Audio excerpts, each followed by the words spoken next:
Assalamualaikum warahmatullahi wabarakatuh. Sampurasun. Wilujeng tepang deui di pangajaran bahasa Sunda dina lawungan kagenep.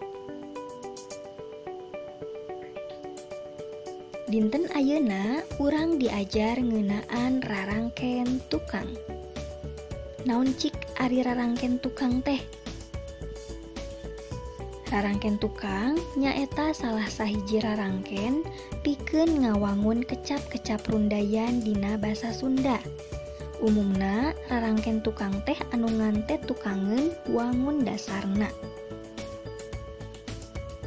Anu baris dipedar dinten ayeuna nyaeta rarangken tukangkeun sareng rarangken tukangna. Anu kahiji nyaeta rarangken tukangkeun. Kecap nu make rarangkenkeun nuduhkeun naon-naon nu dipigawe saperti negeskeun panitah atawa kecap pagawean. Contoh, kecapna sebut dirobah make rarangken tukangkeun jadi sebutkeun.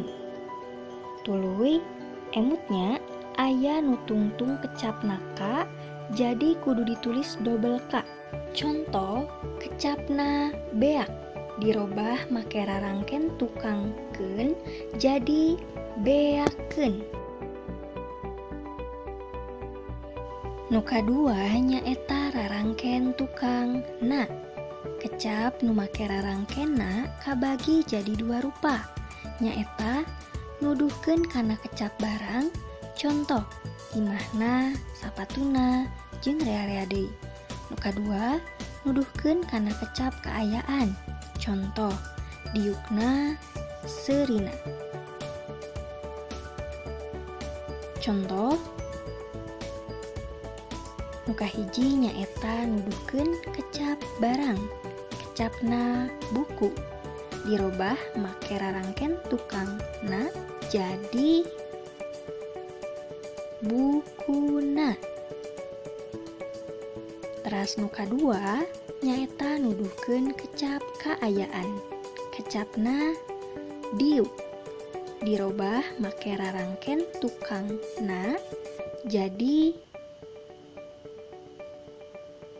diukna.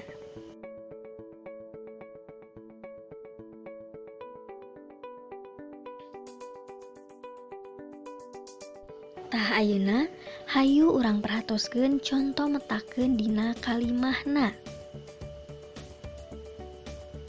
Nu kahiji suku. Kalimahna galih ngoceak da titik-titik ditajong kana batu. Jawaban sukuna. Lain sukukeunnya. Naha sabab kalimah di luhur nuduhkeun kalimah kaayaan. Nu kadua buku. Kalimahna titik-titik santi dipasihkeun ka Bu Intan. Jawabanna bukuna. Lain bukukeunnya. Naha sabab kalimah di luhur ngagunakeun kecap barang. Nu katilu sebut. Kalimahna cobi titik-titik ku Ali aya naon wae jenis rarangken teh.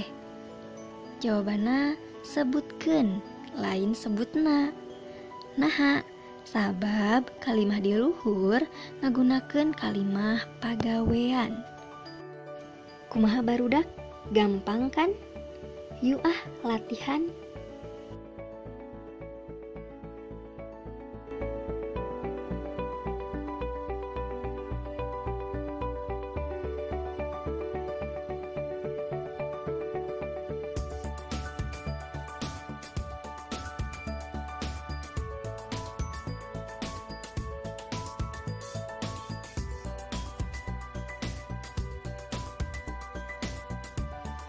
Alhamdulillah, tah sakitu wae kangge pangajaran dinten ayeuna. Mudah-mudahan ngartos oge tiasa ngalarapkeun dina kalimah sapopoenya. Hatur nuhun, wilujeng patepang deui minggon payun. Wassalamualaikum warahmatullahi wabarakatuh.